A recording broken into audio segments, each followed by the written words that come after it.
क्या आपने कभी सोचा है कि पत्थर भी रो सकता है? क्या ऐसी जगह सच में हो सकती है जहां विज्ञान चुप हो जाए और आस्था बोलने लगे? राजस्थान की धरती पर चित्तौड़गढ़ जिले में एक ऐसा मंदिर है जहां लोग भगवान को सिर्फ पूजते नहीं, उन्हें अपना बिजनेस पार्टनर मानते हैं। ये कहानी है सांवलिया सेठ की।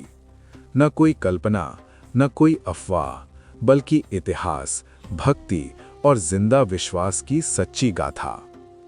इतिहास की शुरुआत 1834 से।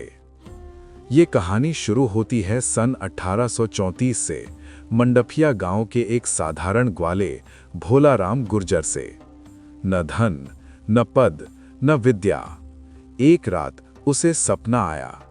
सपने में भगवान श्री कृष्ण ने कहा कि बागुंड गांव के पास जमीन के नीचे हम तीनों भाई विश्राम कर रहे हैं, हमें बाहर निकालो।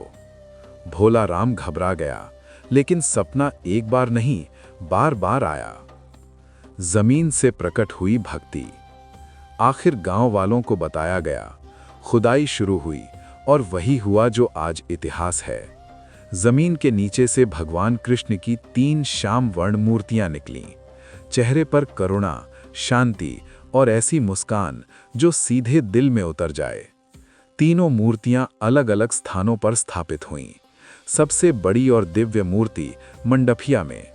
आज वही मूर्ति पूरे भारत में जानी जाती है, सांवलिया सेठ। सेठ क्यों कहलाए भगवान?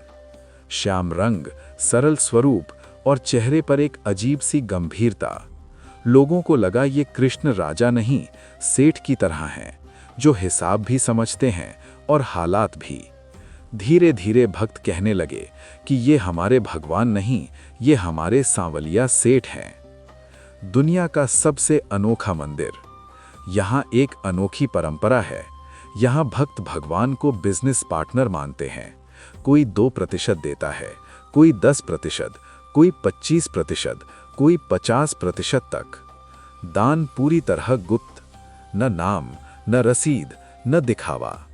चित्तौड़गढ़ पर्यटन विभाग के अनुसार यहाँ हर महीने करोड़ों रुपए का चढ़ावा आता है, लेकिन सबसे बड़ी बात पैसा नहीं, भरोसा है। जब सेठ भक्त की परीक्षा लेते हैं। भक्ति तब आसान होती है जब सब ठीक हो, लेकिन सांवलिया सेठ भक्त को कठिन समय में पहचानते हैं।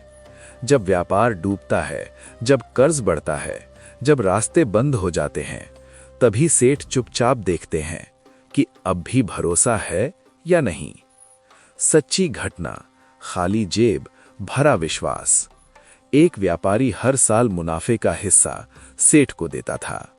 एक साल भयंकर घाटा हुआ, देने को कुछ नहीं था। वो मंदिर गया, हाथ जोड़े और बोला, सेठ, आज देने को कुछ नहीं, पर भरोसा वही है। कहते हैं कुछ महीनों में ऐसा रास्ता खुला जो उसने कभी सोचा नहीं था। कोई जादू नहीं, बस विश्वास की वापसी। दान गुप्त क्यों है? क्योंकि यहाँ भगवान को दिखाया नहीं जाता, उन पर विश्वास किया जाता है। ये मंदिर सिखाता है, भक्ति भी एक सौदा है, लेकिन बिना शर्त। टूटे लोगों का मंदिर। सांवलिया सेठ अमीरों का मंदिर नहीं, ये उन लोगों की जगह है जो हार चुके होते हैं, जो कहते हैं अब बस भगवान ही बचा है। और शायद इसीलिए यहाँ अहंकार टिकता नहीं। इतिहास और आस्था साथ साथ। इतिहासकार कहते हैं ये मंदिर राजपूत काल की भक्ति परंपरा का प्रतीक है। यहाँ कृष्ण को राजा नहीं, सेठ माना गया, जो मन भी समझते हैं और मेहनत भी। सांवलिया सेठ की भक्ति का सार। सेठ ये नहीं कहते सब मुझे दे दो, वे बस कहते हैं जो मिले उसमें मुझे याद रखो। यही भक्ति है, न डर से, न लालच से, बस भरोसे से। अंतिम शब्द।